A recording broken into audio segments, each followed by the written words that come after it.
की अवेयरनेस बहुत ज़्यादा जल्दी हो जाती है। जैसे कि अब एक टॉपिक चल रहा है, खैर वो पॉलिटिकल टॉपिक है, मैं उस पर कुछ कमेंट नहीं करना चाहूँगा कौन सही है कौन गलत है, हम लोग उसमें नहीं जाएंगे। मैं एक एग्जाम्पल के तौर पर कर रहा हूँ कि जैसे आप हिजाब का ले लीजिए और एक कोने में लोगों को पहुँच गया, तो ऐसा हम कुछ नहीं कर सकते या ऐसा हम मानते हैं कि हमारे लोगों में भी ये कमी है कि ऐसे मुद्दे को लोग बहुत जल्दी फेमस कर देते हैं। लेकिन जैसे कुछ एजुकेशनल हुआ उसके लिए हम जैसे लोग हैं, आप जैसे लोगों को ज़्यादा सफ़र करना पड़ता है, तो इसका क्या रीज़न है आपकी? ऐसा पॉइंट मतलब कहते हैं कि दुखती रग पर हाथ रख देने वाली आपने बात कही। लेकिन जैसे कुछ छोटे लोग हैं जो अच्छा काम कर रहे हैं, जो प्योर काम कर रहे हैं जिसे बोलते हैं ना, वो कम फेमस हो पा रहे हैं, उनकी बात लोगों तक कम। हेलो एवरीवन, मैं doctor Arif Ansari care for everyone foundation की तरफ से आज फिर आपके सामने आया हूँ टॉक फॉर अवेयरनेस के लिए।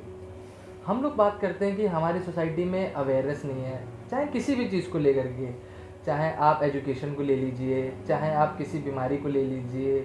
हम लोग बड़ा इजीली बोल देते हैं कि हमारी सोसाइटी में अवेयरनेस नहीं है, अवेयरनेस की बहुत कमी है। लेकिन ये हमारी सोसाइटी की जिम्मेदारी नहीं होती है, ये हम जैसे कुछ ज़िम्मेदार लोगों की भी जिम्मेदारी होती है कि हम सोसाइटी में अवेयरनेस करें।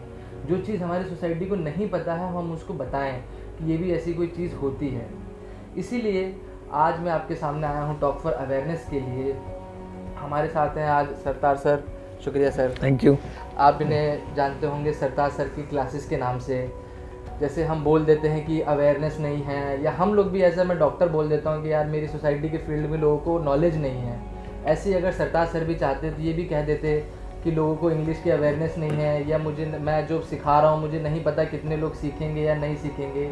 लेकिन सरताज सर इस चीज़ पे ध्यान नहीं देते हैं, और इनके पास भी कोई ऐसा डाटा नहीं होगा कि इन्होंने आज तक कितने लोगों को, ना जाने कितने लोगों को इंग्लिश सिखाई होगी। मेरे खुद पर्सनल लोग मिले हुए जो सर को नहीं जानते हैं, सर भी उन्हें नहीं जानते हैं। उन्होंने मेरे से कहा कि सरताज सर की वजह से हमें बहुत चीज़ सीखने को मिली, और आज हम जहाँ तक हैं सरताज सर की वजह से ही हैं। तो ऐसे ही जैसे सर ने आगे बढ़ के हमारे लिए कुछ करा, हमारी सोसाइटी के लिए कुछ करा, ऐसे ही अगर कुछ लोग और आगे आएँ, चाहे हमारी फील्ड से भी आगे आएँ, वो इस चीज़ की टेंशन ना ले कि कितने लोगों के पास बात जा रही है नहीं जा रही है। सर भी अगर ये सोचते कि कितने लोगों के पास मेरी बात जाएगी नहीं जाएगी तो फिर नहीं होता, लेकिन सर ने ये सोचा नहीं, और इसी वजह से आज ना जाने लाखों लोग, लाखों, मैं तो आपको ऐसा बता रहा हूँ क्योंकि कोई डाटा हमारे पास भी नहीं है, सर के पास भी खुद नहीं है, ना जाने कितने लाख बच्चे सर की वीडियो देख देख के इंग्लिश सीखते हैं, सर से इंस्पायर होते हैं। इसीलिए हम थोड़ा सर से आज बात करने आए हैं, सर के बारे में थोड़ा जानेंगे कि सर ने कहाँ से स्टार्ट किया और आज जहाँ तक सर पहुँचे हैं, सर को किस किस मुश्किलों की सामना करना पड़ा और कितनी उन्हें तकलीफ़ें हुई। Hello sir. हेलो सर, आप थोड़ा अपने बारे में बताएंगे? वैसे तो सबको पता है, लेकिन फिर भी हम चाहेंगे थोड़ा। नहीं, really thank you so much कि आपने इतना बढ़िया मेरा इंट्रोडक्शन दिया, एंड मुझे लगता नहीं है कि कुछ बचा होगा मुझे अपने बारे में बताने के लिए, लेकिन आप फिर भी एक छोटा सा एक इंट्रोडक्शन में दे देता हूँ। मेरा नाम सरताज है और सरताज क्लासेस नाम से एक यूट्यूब चैनल चलाता हूँ, जिसपे तकरीबन अभी 2.5 मिलियन के करीब लोग जुड़े हुए हैं। इंग्लिश सीखते हैं देश से विदेश से, अलग अलग कंट्रीज से, और यही मेरा पैशन है। अब एक मैं यूट्यूबर हूँ और एक टीचर हूँ, ऑनलाइन ट्यूटर हूँ। सर, जैसे मैंने अभी बताया कि हमारी सोसाइटी में लोग बोल देते हैं कि अवेयरनेस नहीं है, हमारी सोसाइटी अवेयर नहीं है, हम बड़ा इजीली बोल देते हैं। आपको ऐसा लगता है कि किसी भी टॉपिक में, ऐसा नहीं बोल रहा हूँ कि मेंटल हेल्थ जैसे एक चीज़ हो गया, टॉपिक हो गया, आपकी इंग्लिश हो गई, अगर हम लोग ये सोचे कि हमारी सोसाइटी में अवेयरनेस नहीं, ऐसे तो हम कुछ कर नहीं सकते हैं? देखिए, जहाँ तक अगर मेरी पर्सनल मैं व्यू पॉइंट दूँ तो एक्चुअली में अवेयरनेस नहीं है। बहुत सारे ऐसी फील्ड्स हैं जहाँ पर आप अवेयर नहीं हैं, जैसे लोग अपने राइट्स को लेकर अवेयर नहीं है, अपनी हेल्थ प्रॉब्लम्स को लेकर अवेयर नहीं है, या फिर अपनी एजुकेशन को लेकर अवेयर नहीं है।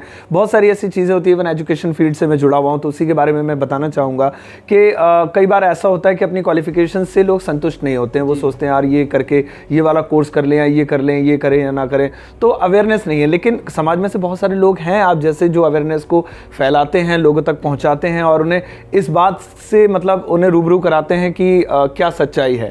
तो अवेयरनेस तो वाकई में नहीं है, लेकिन हमें ज़रूरत है ऐसे लोगों की जो अवेयर करें। सर, जैसे हमारी जो सोसाइटी है, इंडियन पॉपुलेशन की मैं आपसे बात करूं, यहाँ पर कोई गलत चीज़ की अवेयरनेस बहुत ज़्यादा जल्दी हो बहुत जल्दी जैसे कि अभी एक टॉपिक चल रहा है, खैर वो पॉलिटिकल टॉपिक है, मैं उस पर कुछ कमेंट नहीं करना चाहूँगा कौन सही है कौन गलत है, जी। हम लोग उसमें नहीं जाएंगे। मैं एक एग्जांपल के तौर पे कर रहा हूँ कि जैसे आप हिजाब का ले लीजिए, कितनी जल्दी फैल गया और एक कोने में लोगों को पहुँच गया, तो ऐसा हम कुछ नहीं कर सकते, या ऐसा आप मानते हैं कि हमारे लोगों में भी ये कमी है कि ऐसे मुद्दे को लोग बहुत जल्दी फेमस कर देते हैं। लेकिन जैसे कुछ एजुकेशनल हुआ उसके लिए हम जैसे लोग हैं, आप जैसे लोगों को ज़्यादा सफ़र करना पड़ता होता है। बहुत तो इसका बढ़िया। क्या रीजन है आपके लिए? देखिए ये एक ऐसा पॉइंट, मतलब कहते हैं ना कि दुखती रग पर हाथ रख देने वाली आपने बात कही। ये बात सच है कि ये इंसान का डीएनए है कि कुछ नेगेटिव चीज़ों को वो बहुत जल्दी अडॉप्ट कर लेता है और पॉजिटिव चीज़ों से दूर भागता है। और जैसे कि आपने कहा कि हम नेगेटिव चीज़ों को या जो चीज़ हमें एंटरटेन करती है उसमें जल्दी हम पड़ जाते हैं, और जो चीज़ एजुकेशन देती है वो नहीं पढ़ते हैं।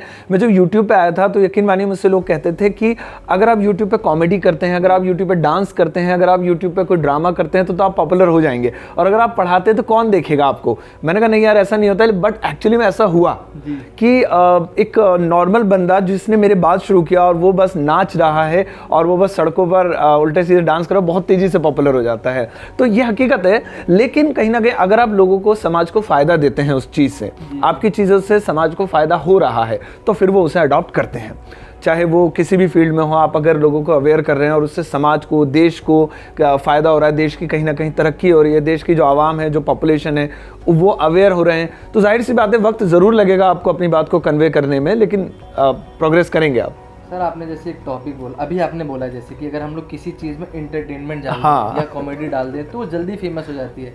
तो सर ऐसा क्यों है कि हमारे सोसाइटी में कोई चीज़ एंटरटेनमेंट के बेस पे हो? जैसे आप ही ले लीजिए, खैर आप तो बहुत बड़ा नाम है, मैं आपके बारे में नहीं कह सकता हूँ, लेकिन जैसे कुछ छोटे लोग हैं जो अच्छा काम कर रहे हैं, जो प्योर काम कर रहे हैं जिसे बोलते हैं ना, वो कम फेमस हो पा रहे हैं या उनकी बात लोगों तक कम पहुँच पा रही है। बिल्कुल आरिफ जी, मैं बताऊं, आप एक फैक्ट मैं आपको बताता हूं। भारत एक ऐसा देश हो गया है जहां हर इंसान बिजी है, मेंटली प्रेशर है बहुत ज़्यादा। सुबह जाता है, शाम को आता है, फिर घर पे आके उसको बीवी बच्चों की फिक्र है, सास बहू है तो उनका झगड़ा है, तो मतलब वो ना परेशान है अंदर से। तो वो आजकल क्या तलाशता है सोशल मीडिया पे? एंटरटेनमेंट। भाई आप देखिए, बहुत सारे ऐसे शोज हैं, लाइक कपिल शर्मा का शो है, अब बाकी शोज के मुकाबले वो इतनी जल्दी पॉपुलर क्यों हुआ? क्योंकि जब इंसान उसे देखता है तो वो अपना स्ट्रेस भूल जाता है। तो सेम चीज यही हुई, जब मैं पढ़ाता था तो मैं यही सोचता था, मैंने कहा teaching is already a boring subject, कि ये बोरिंग है तो इसमें थोड़ा सा एंटरटेनमेंट ऐड किया जाए। तो मैंने थोड़ा सा अपने आप को चेंज किया। हालांकि शुरुआत में बहुत सारी नेगेटिव चीजें हुई मेरे साथ, लाइक मेरे फैमिली मेंबर्स खुद कहते थे कि यार तू कैसे पढ़ा रहा है, कोई पढ़ाने का तरीका थोड़ा ही है, और इवन बैड कॉमेंट्स आते थे। लेकिन वही बात होती है ना, आपके अंदर पैशन है तो आप रुकते नहीं है, किसी का सुनते नहीं है। तो लोग जो स्ट्रेस में होते हैं वो भी वीडियोस देखते हैं एंटरटेनमेंट की खातिर, जिन्हें एक्चुअल में पढ़ना होता है वो भी वीडियोस देखते हैं। तो सारा मामला कहीं ना कहीं मैं कह सकता हूं दो चीजों से जुड़ा हुआ है, एंटरटेनमेंट एंड स्ट्रेस। और अगर आप इन दो नब्ज को कसकर पकड़ लेंगे ना तो जाहिर सी बात है आप हेल्प कर सकते हैं लोगों की।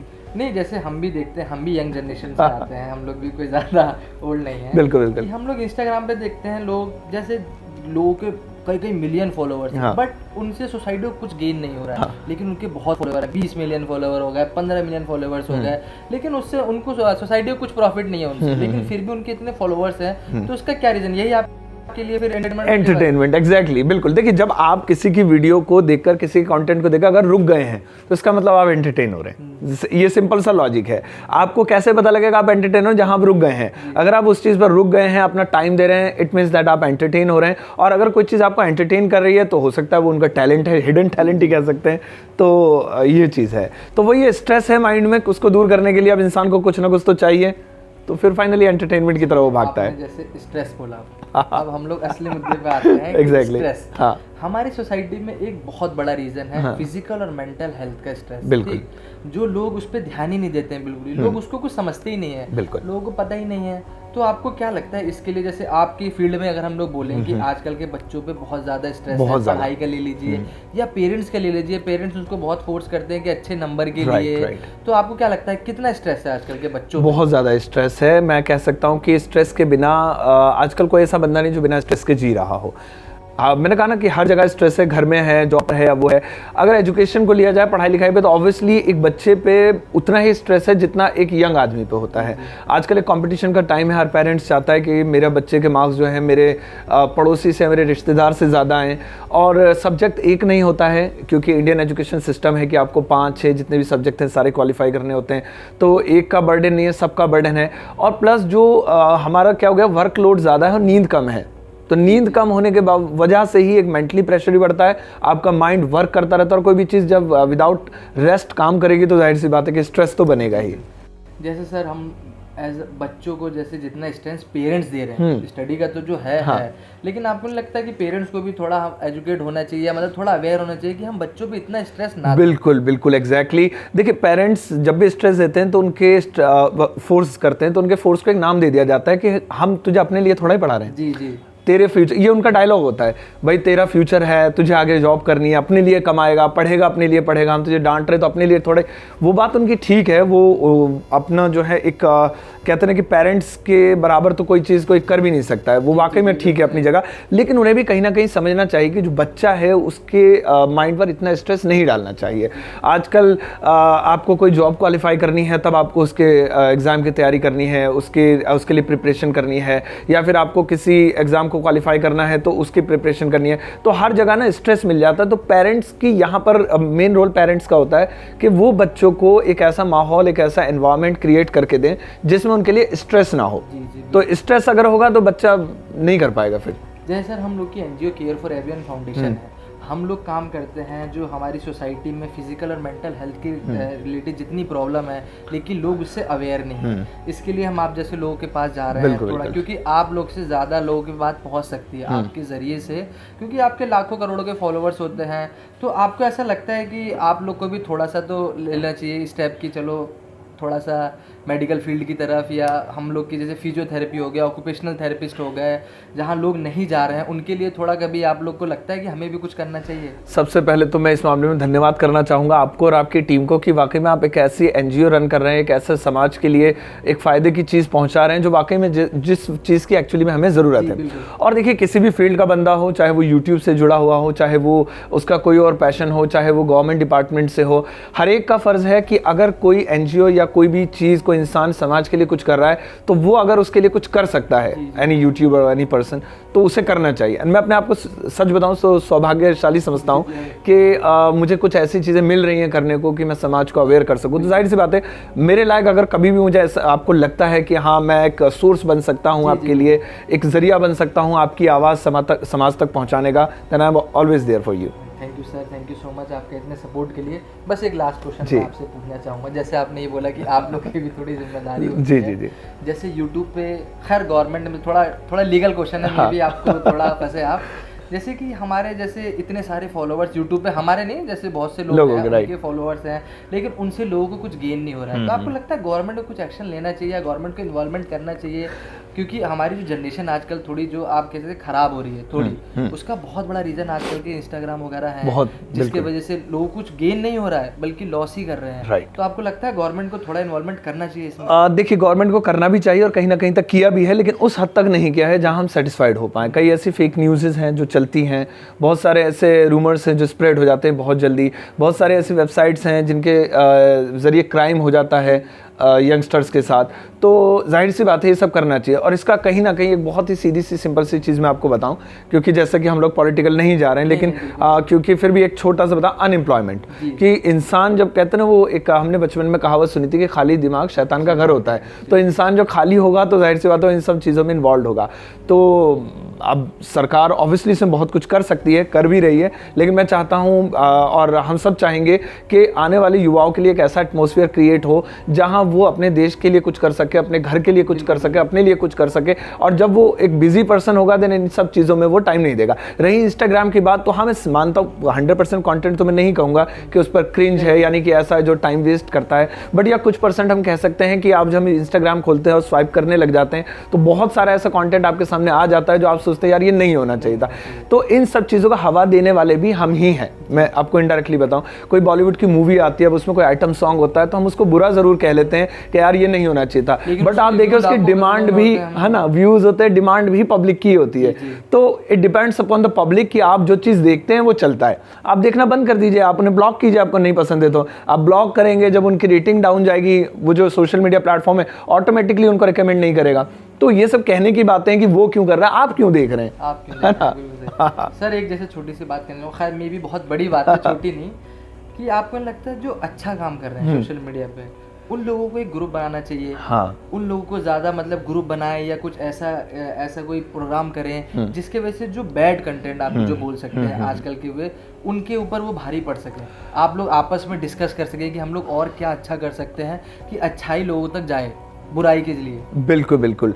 जब आप एक स्टेटस तक पहुंच जाते हैं, लोग आपकी सुनने लग जाते हैं, लोग, आप एक पब्लिक फिगर होते हैं, तो जाहिर सी बात है कि आपको एक ऐसा ग्रुप क्रिएट करना चाहिए जहां ज्यादा से ज्यादा कंपटीशन को छोड़ के मैं जानता हूं कि मार्केट में आप लोग का कंपटीशन है, लेकिन फिर भी अगर एक बात इंसानियत के नाते मैं बोलूं कि आपको ऐसा करना चाहिए कि आप लोग जो अच्छे लोग हैं वो लोग मिलके एक ग्रुप बनाएं लोगों को, क्योंकि अब मान लीजिए आपके अकेले के करोड़ों फॉलोवर्स हैं, उनके करोड़ों के फॉलोवर्स हैं, तो आप लोग की बात ज्यादा लोग सुनेंगे। राइट। तो कंपटीशन को छोड़ के कुछ चीजें आपको अच्छाई के लिए भी करनी चाहिए। बिल्कुल बिल्कुल। नहीं, मैं एग्जांपल आप ही के प्लेटफॉर्म का दूंगा। आपके प्लेटफॉर्म पे मैंने बहुत सारे इंटरव्यूज देखे हैं, दिल्ली पुलिस के असिस्टेंट पुलिस कमिश्नर का भी देखा था, और भी मैंने देखे हैं। तो ये सवाल तो बल्कि मुझे आपको बोलना चाहिए, थैंक यू करना चाहिए, काम तो आप कर रहे हैं जो हमें करना चाहिए। आपका प्लेटफॉर्म यही तो काम कर रहा है इनडायरेक्टली, कि हम सभी लोगों को एक साथ जोड़कर एक प्लेटफॉर्म पर हमारी आवाज को लोगों तक पहुंचा रहा है।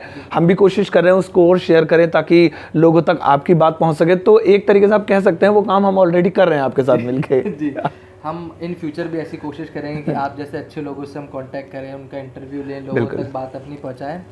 थैंक यू सर, आपने अपना इतना कीमती बहुत बहुत धन्यवाद। Really thank you so much. मुझे बहुत आज सच में मजा आया आपके साथ, एंड इन फ्यूचर मैं चाहूंगा कि I will carry on with you. बिल्कुल, थैंक यू। इंशाल्लाह हम आपसे कुछ थैंक यू।